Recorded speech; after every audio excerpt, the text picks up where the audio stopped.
Wesh, ok, on m'entend. J'avais- je- Ah ouais, j'avais un petit doute. Alors attendez, j'étais en train d'envoyer un petit message là.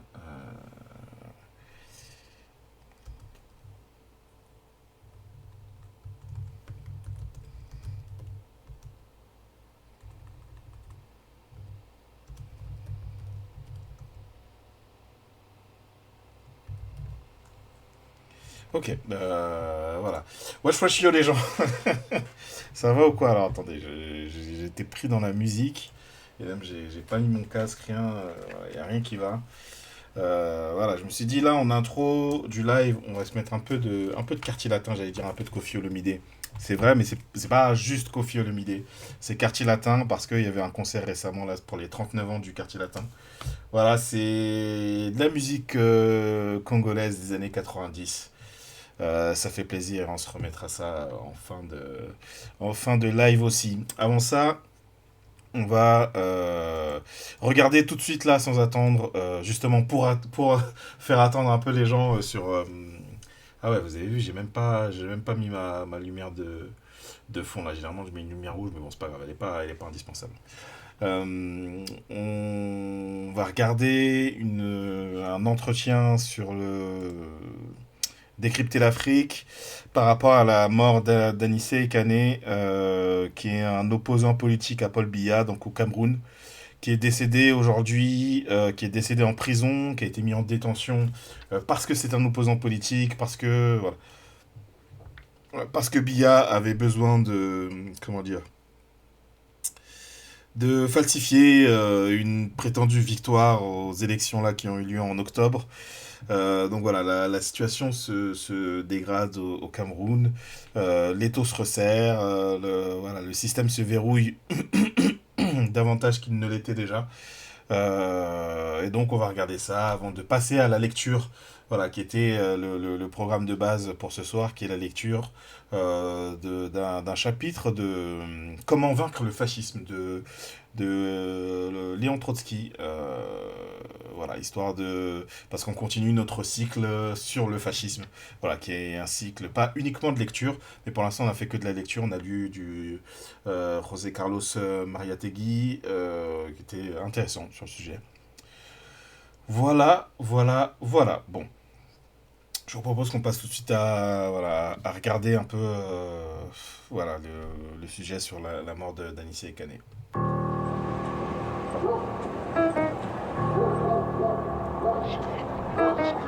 Faut être un cinéaste, ma gueule, pour kiffer cette merde. Ok. Pardon, excusez-moi. Alors attendez. Je vais me racler la gorge en dehors du micro.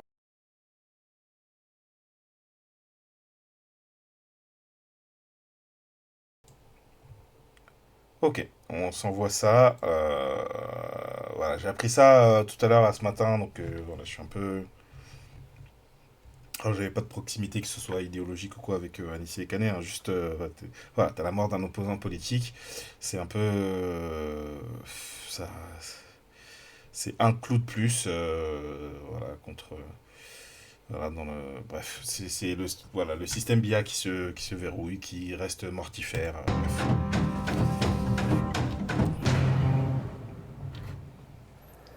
Au Cameroun, ce lundi 1er décembre, jour où nous tournons cette émission, on a appris avec stupéfaction le décès en détention d'une figure historique de Stupéfaction, c'est le l'opposition mot. camerounaise, Anissé Kane. Selon un communiqué du ministère de la Défense camerounais, le président Terrible. du Manidem est décédé lundi à l'aube au centre médical militaire de la gendarmerie nationale à Yaoundé des suites de maladies, alors qu'il était placé en garde à vue judiciaire dans, et je cite le communiqué, le cadre d'une enquête ouverte pour diverses infractions graves relevant de la compétence du tribunal militaire. Pour se défendre, le ministère indique qu'il souffrait de diverses pathologies chroniques et Et du coup, vous était, l'avez je le enfermé. cite, prise en charge de manière appropriée par le corps médical militaire de concert Sans avec doute. ses médecins personnels. L'institution promet une Juste, il est enquête, mort, bien quoi. entendu, Ces explications ne suffiront pas. C'est pouf, c'est le hasard, tu vois. On l'a mis en prison et puis il est mort. Voilà, il avait une condition, il avait une maladie chronique, machin, et bah non, il était bien suivi médicalement et puis juste il est mort, quoi. Voilà. Pour éteindre la colère de sa famille et de ses amis politiques et de l'opposition, de larges segments du peuple camerounais qui sont inconsolables et indignés. Anissé Ekane avait été arrêté le 24 octobre dernier à Douala et demeurait en détention malgré un état de santé jugé fragile, maintes fois signalé par ses avocats. Tout cela arrive en tout cas dans un contexte où la confrontation politique ne faiblit pas et où les derniers jours ont offert un condensé de tensions, de crispations et de rapports de force brutaux. Le pouvoir de Paul Biya, plus déterminé que jamais, a verrouillé. Bon, on va voir, voilà, verrouiller c'est le mot, on va voir ce que ça va avoir comme effet. Peut-être que ça va dynamiser davantage encore la mobilisation contre la tricherie là, aux élections présidentielles. Peut-être pas, peut-être que ça va résigner un peu la population en disant qu'il y a un risque de mort, ce qui est une réalité. Voilà, bah, stupéfaction, c'est le mot. Hein. L'espace politique a empêché Manu Militari la tenue de la convention extraordinaire du mouvement pour la renaissance du Cameroun, le principal parti d'opposition dans le pays. Une démonstration de force qui confirme à quel point le régime refuse d'ouvrir le moindre espace de respiration politique alors que son socle de légitimité est de plus en plus contesté. De l'autre côté, Issa Tiroma Bakary, qui continue de revendiquer sa victoire à la présidentielle du 12 octobre dernier, ne lâche rien. Il a lancé 3 journées de ville morte, un mot d'ordre qui a été diversement suivi selon les régions, mais qui témoigne d'une opposition qui cherche par tous les moyens à maintenir une pression populaire face à un pouvoir qui ne recule devant aucune méthode pour s'imposer. Dans ce duel asymétrique, une question se pose avec insistance. Que peut réellement l'opposition camerounaise? Et à l'inverse, quels sont les points forts, mais aussi les points vulnérables du régime, alors qu'il s'enfonce dans un 8e mandat contesté? Et ce décès, donc, je le disais, d'Anissé Ekane pour analyser, décrypter cette actualité camerounaise. Je suis avec Augusta Epagna, militante de l'UPC Manidem et membre de la dynamique panafricaine. Alors, allez, petit temps de promo. petit temps de promo personnel. J'ai commis un entretien avec Augusta Epagna qu'on voit là, sur la chaîne du NPA l'anticapitaliste, à propos du Cameroun, pour éclairer la situation. Donc si vous êtes en mode quoi, il y a eu des élections au Cameroun, je comprends rien, élections bidonnées, de quoi il parle, etc. Il y a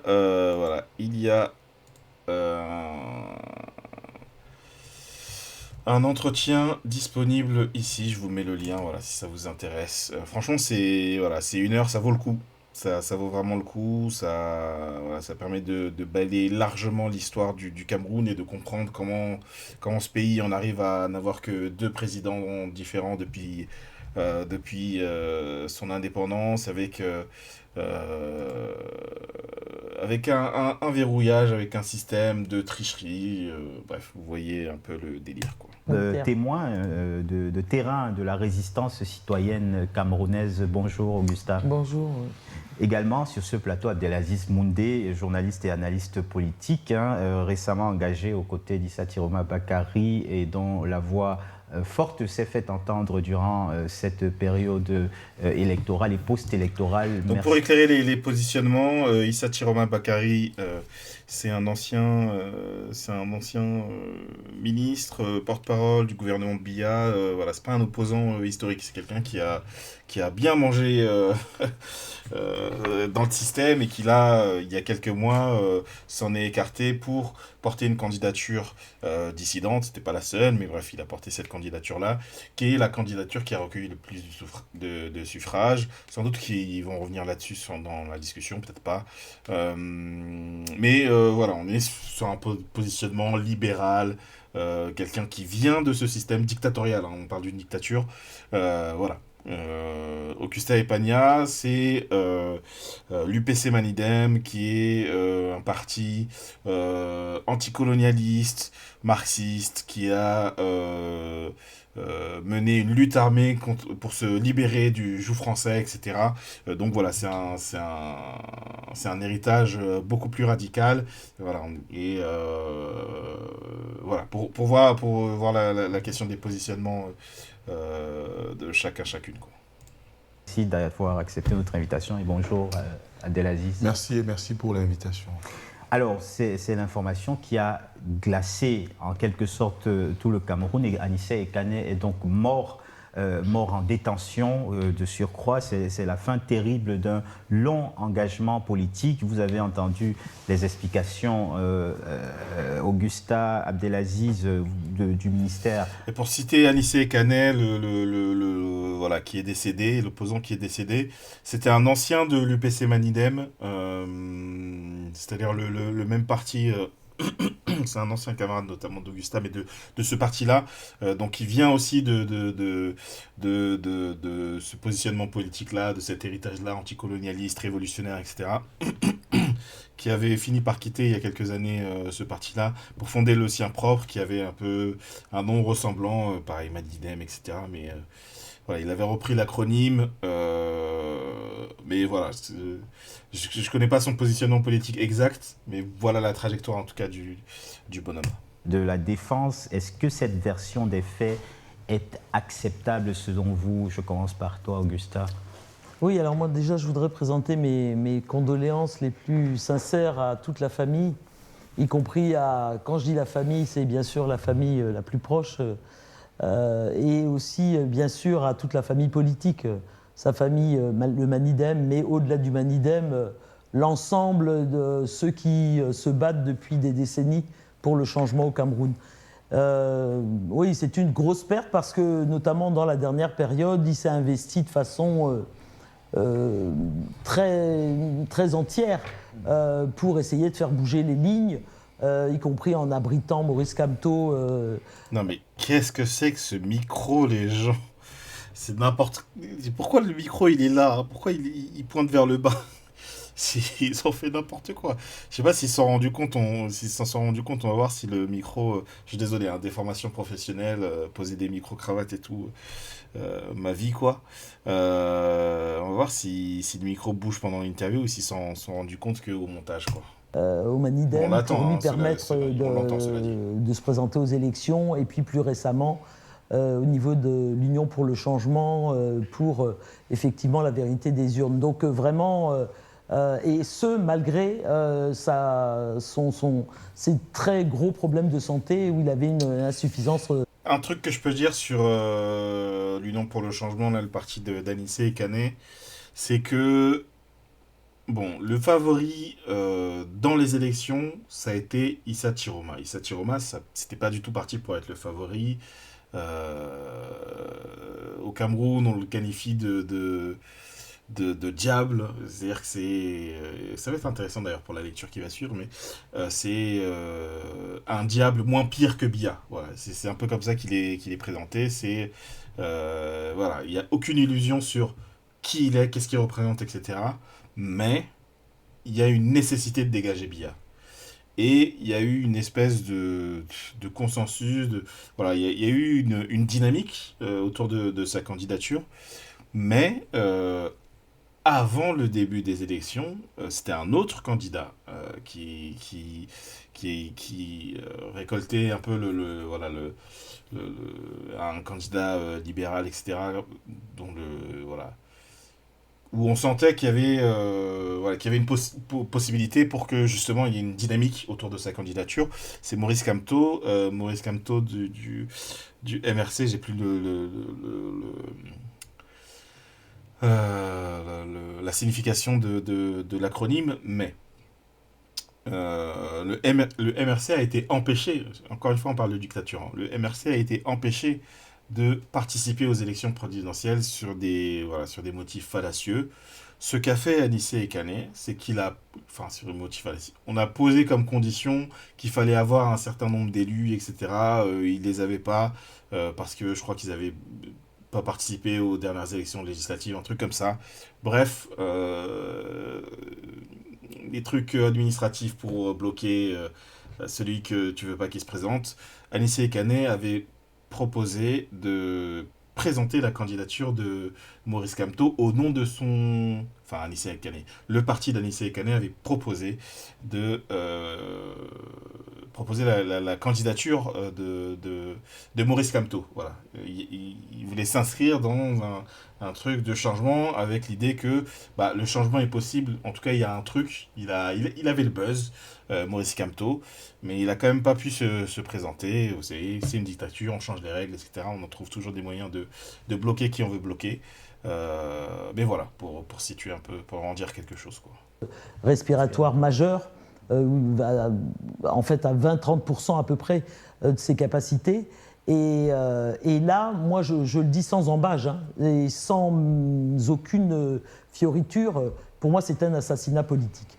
Parce que tout le monde savait, et il avait d'ailleurs son matériel avec lui au moment où il a été arrêté, tout le monde savait les problèmes pulmonaires, les difficultés respiratoires qu'avait Anissé. Et tout le monde savait que il lui était extrêmement difficile, pour ne pas dire impossible, de respirer sur une durée un peu longue sans ce matériel. D'ailleurs, ces avocats alertaient encore hier et avant-hier, ces derniers jours. Absolument. On lui a attribué le matériel là, il y a un jour ou deux. Donc on est même... J'en arrive à me demander si il n'avait pas quelque part mesuré qu'il était pratiquement vers la fin, et pour ne pas se faire accuser de l'avoir littéralement assassiné, on lui a attribué son matériel en toute dernière Je suis minute. désolé, vous voyez comment on l'entend, l'écho, etc. Ça, c'est parce que le micro est là. Le micro est pas... Parce qu'en fait, il faut... Voilà, les petits moments où on parle d'autre chose, la voix, voilà, elle se projette comme ça, elle va plutôt... voilà, elle va plutôt... Elle est plutôt là, la voix. Donc là, tu vas pas avoir... Enfin, tu vas entendre, mais tu vas pas avoir grand-chose de ce qui se passe là, quoi. Du coup, bon... Du coup, ça fait qu'ils ont dû récupérer le son autrement, je pense, peut-être. J'en arrive à émettre cette hypothèse-là. Donc apparemment, effectivement, entend un écho. On lui a donné un matériel, mais qui n'était absolument pas approprié, absolument pas adapté, et ils ont refusé jusqu'au dernier moment, jusqu'à tout récemment. Son avocat a plaidé de façon incessante pour qu'on lui, on lui redonne son matériel, et ils ont refusé jusqu'au bout. Non, c'est littéralement un assassinat politique. Il ne faut absolument pas les laisser développer la thèse de mort par maladie. Ça, il ne faut pas accepter ça, et il faut qu'on attaque sur ce point-là. Et bien évidemment, il faut surtout qu'on se mobilise et que ce soit un... Ce que j'aime bien chez Augusta notamment, c'est que elle a la ligne qu'elle défend, ok, qui est plutôt une ligne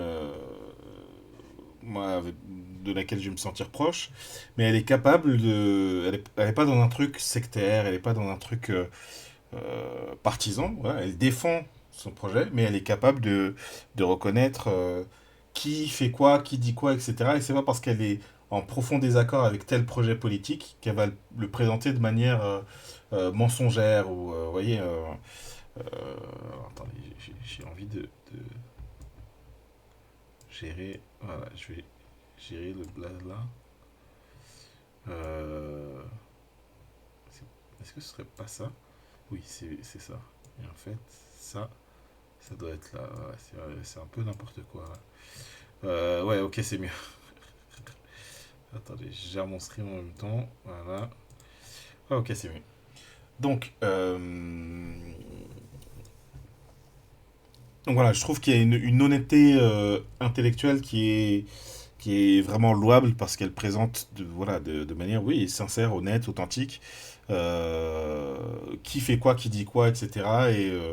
Et voilà, elle le dit, et je pense que c'est pas parce que seulement il est décédé qu'il fait ça, c'est qu'elle dit bien que Anissé Ekane était engagé, de plus en plus engagé, etc. Enfin, ouais, donc je trouve ça vraiment louable.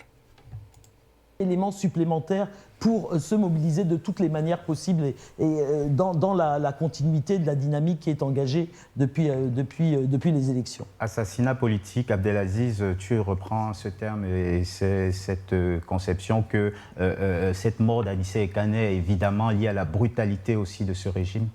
Il y a 38 jours, Anissé a été interpellé et le jour de son interpellation, son extracteur lui a été retiré.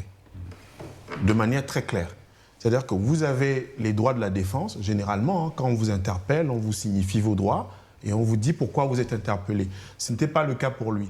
Sa maison, donc la permanence du parti, ont été mises à sac. Il a été extrait de façon ignoble, comme un vulgaire bandit, autant que Diokam Tchameni, qui est également détenu dans les cellules infectes du secrétariat d'État à la Défense, responsable de l'Union pour le changement. Ils ont été interpellés. Au moment où Anissé Ekane est interpellé, ceux qui l'interpellent détiennent son extracteur d'oxygène. Et Anissé Ekane, depuis la crise de la Covid en 2020-2021, était l'une des victimes de la Covid, au point où il y a eu une émission très populaire et même des images virales où Anissé Ekane effectivement expliquait qu'il s'en est sorti littéralement grâce aux écorces traditionnelles qui lui ont permis effectivement de tenir. Mais il avait dit effectivement qu'il était à 30% de ses capacités respiratoires. Au point où, lors de la séance du Conseil constitutionnel que tout le monde a vu, où ayant adoubé Maurice Kamto, Augusta le disait tout à l'heure, comme candidat à l'élection présidentielle pour le compte du Manidem, on a bien vu que la voix d'Anissé Ekane peinait à sortir. D'ailleurs, il y a eu un yo-yo comme ça. On avait vu, il y a même des Camerounais de façon abjecte qui se sont moqués d'Anissé Ekane en lui imputant une consommation supposée d'alcool, alors même que c'était quelqu'un qui titubait littéralement. Et comme Anissé est porté, Anissé c'est qui? Anissé c'est un jeune garçon qui en 1971, son collège Alfred Sacker, et en Bafoussam, ils vont jouer contre le lycée de Bafoussam.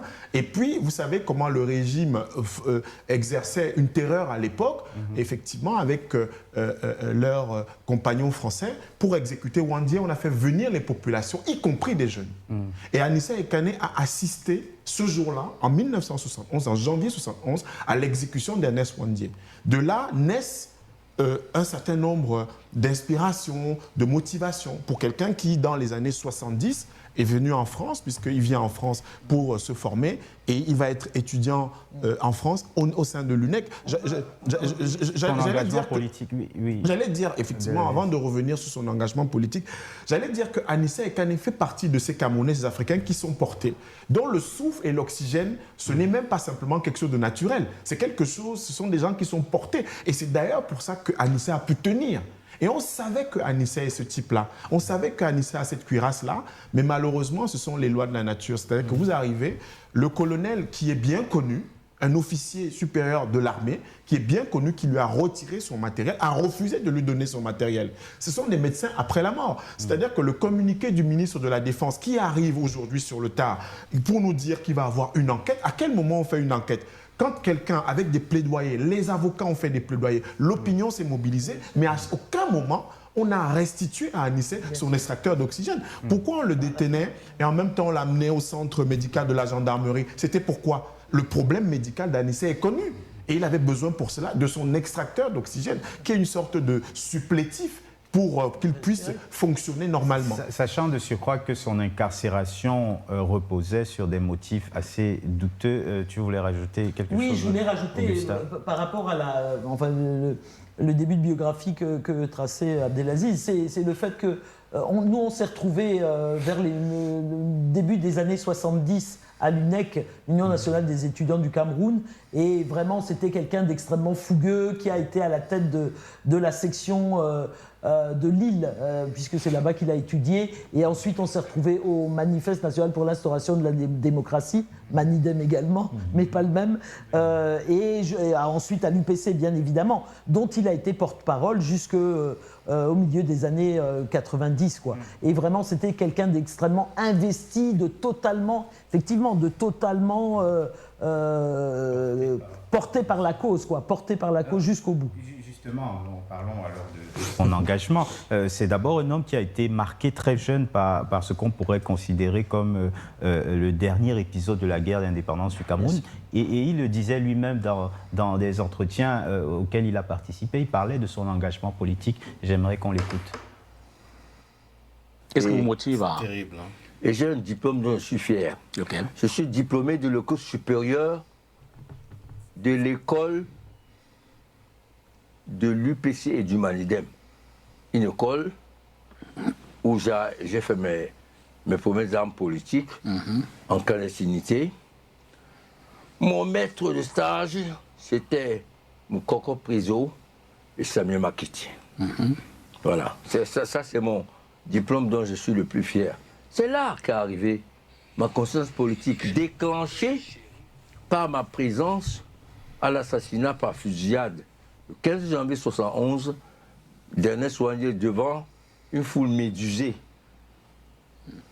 assistant à un macabre spectacle organisé par le pouvoir d'Aïdjo, qui a transmis les mêmes méthodes au pouvoir. Vous avez été traumatisé par cette séquence-là? Non, j'ai été transfiguré.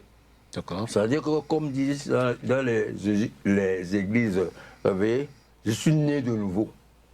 Là... Voilà, Abdelaziz, on l'entend, c'est un homme porté par ce parcours historique et on a l'impression que sur cette dernière séquence liée à la présidentielle, il y a eu un mauvais procès qui lui a été fait parce que certains ont insinué que la disqualification de Maurice Kamto par le dénommé Dieudonné Yebga qui est sorti du bois aurait pu être un coup monté de la part d'Anissé Ekane en complicité avec le pouvoir. Est-ce que, quand on l'entend porté par cette vocation presque historique de son parcours militant, est-ce qu'on peut penser qu'il lui a été fait un mauvais procès? Je pense que, tout à l'heure, Augustin le dira mieux que moi sur le parcours de l'UPC, comment l'UPC s'est construit avec ses différentes adaptations aux circonstances historiques. Parce que quand elle parle du Manidem, il a fallu effectivement qu'il y ait un nouveau manifeste au début des années 80 pour repenser la trajectoire de l'UPC à l'aune des changements qui intervenaient en Afrique et notamment au Cameroun, avec l'avènement de Biya, etc., etc. Donc elle pourra le dire de manière beaucoup plus précise. Mais justement, il a parlé tout à l'heure, Anissé Ekane, dans son interview, de transfiguration. C'est-à-dire que c'est quelqu'un qui est porté, il y a une sorte de geyser comme ça historique qui est nourri par les luttes de libération en Afrique, les luttes anticoloniales, le panafricanisme, pas celui aujourd'hui des comptoirs, etc., mais un vrai panafricanisme actif qui s'inspirait effectivement de luttes qui ont réussi, au FLN en Algérie, les Samora Machel et Amika Cabral, etc., etc. Et puis Anissé au Cameroun, c'est quelqu'un qui, étant porte-parole et secrétaire à la coordination de l'UPC Manidem, avant la fondation par lui du Manidem en 1995, puisque le Manidem intervient en 1995, au sein de la coordination des partis politiques, ils vont adouber Ni John Fundi. Ni John Fundi, ce n'est pas la même essence, ni politique, ni historique qu'Anissé Ekane. Ni John Fundi a été battu à l'élection de président de la section RDPC de la MESAM par un certain Achidi Achou. Donc ça veut dire que c'est quelqu'un qui était, comment on dit ça, dans le giron du pouvoir, mais qui s'est engagé dans l'opposition au début des années 90. Et au début des années 90, avec Yondo Black, avec Henriette Ekwe, Anissé Ekane est interpellé. Il est envoyé en prison pendant 4 mois. À Yoko, à Batouri, dans les cellules de la brigade mixte mobile à Konengi, qui est devenue la prison centrale ou de production, je ne sais plus comment on l'appelle. Et Anissé Ekane a toujours considéré le momentum. Quel est le momentum le plus approprié et le plus opportun pour que les forces du changement puissent se coaliser afin effectivement que le régime ne puisse changer et qu'à l'intérieur, effectivement, que les choses ne se transforment. Ça a été le cas avec Ni John Fundi en 92. C'est l'Union pour le changement. Et l'un des catalyseurs, c'était l'UPC Manidem, puisque c'était au siège de l'UPC Manidem, effectivement, que Ni John Fundi a été adoubé. Oui, et Anissé Ekane en était le porte-parole. C'est-à-dire qu'il a joué un rôle actif et prépondérant. Bis repetita, donc on est en 2025. Avec 2025. Ah voilà, un parallèle avec 2025. 2025. C'est pareil, on a vu les oppositions, même sur le plan idéologique, qui pouvaient avoir entre Anissé Kane et Maurice Kamto. Mais qu'est-ce qui les réunissait? Il y a une forte aspiration pour le changement. Il y a une personnalité qui, pendant 7 ans, est une sorte, comme ça, en dynamique, parce qu'il a également contribué à conscientiser les Camerounais. Et puis, il se retrouve aussi parce qu'on peut classer les partis politiques sur l'échiquier, à droite, à gauche, mais il y a une transversalité, c'est la question du Cameroun. Et donc, Anissé Kane l'a dit, que ce soit au Conseil constitutionnel ou au cours des interviews, la question n'était pas simplement de Maurice Kamto en tant que personne responsable, mais c'était une responsabilité historique par rapport au Cameroun. Et, in fine, avec Issa Tiroma, dans le cadre de l'Union pour le changement, on voit également une dynamique qui est en train de se former. On voit un candidat qui dit effectivement que moi j'ai un passé, qui est récent d'ailleurs, mais l'engagement qui est le mien, c'est effectivement aux côtés d'Anissé Kane et des autres, Alice comme Dieu Kamchamini, je m'engage pour cette transition avec des points qui avaient été formulés par Anissé Kane et les autres, que Issa Tiroma avait validés. Donc Anissé Kane n'était pas quelqu'un d'obtus, il était construit idéologiquement, mais il n'était pas obtus. Pour lui, la question du Cameroun était centrale. Et c'est ce qui peut expliquer effectivement, pas des louvoiements, mais effectivement des changements tactiques pour le résultat qui devait aboutir, faire tomber le régime. Justement, je te donne la parole tout juste après, Augusta. Le dernier combat d'Anissé Kane a été donc ce soutien à la candidature d'Issa Tiroma Bakary. Il s'en est expliqué à de nombreuses reprises. Je vous propose d'écouter l'une de ses sorties à ce quelle qualité fait Issa Tiroma, selon vous, le candidat le mieux placé pour porter les couleurs Moi, je de pense l'UPC que 2025? c'est sa pugnacité et son discours de rupture. Tous les Camerounais veulent rompre avec le régime RDPC. On veut en finir. On n'en veut plus. Et Issa Tiroma prend cette démarche de rupture. Il a démissionné, il est parti avec toute son équipe de la plateforme, même si c'était formel. Quelle qualité fait d'Issa Tiroma? De la plateforme, même si c'était formel, qu'il avait amené auprès du président Paul Biya. C'est net, c'est clair. Ensuite, il a signé, dès qu'on lui a envoyé l'engagement sur la plateforme de l'Union pour le changement, et il s'est engagé à la respecter. J'espère que je vais... Comment dire? Que je vais... Peut-être qu'on va juste écouter la fin de cet enregistrement et passer à la suite du stream. Sinon, j'ai peur de m'endormir pendant que je lis. Déjà que j'ai du mal là, à juste écouter. Partout, rapidement, tous les autres candidats, au-delà des déclarations civiles, aucun n'a signé. Par exemple. Est-ce que Anissé... Ok, donc c'était ça. Attendez. Donc Anissé Kane est décédé, voilà. Bon, je terminerai ça dans mon coin, puis je vous envoie ça.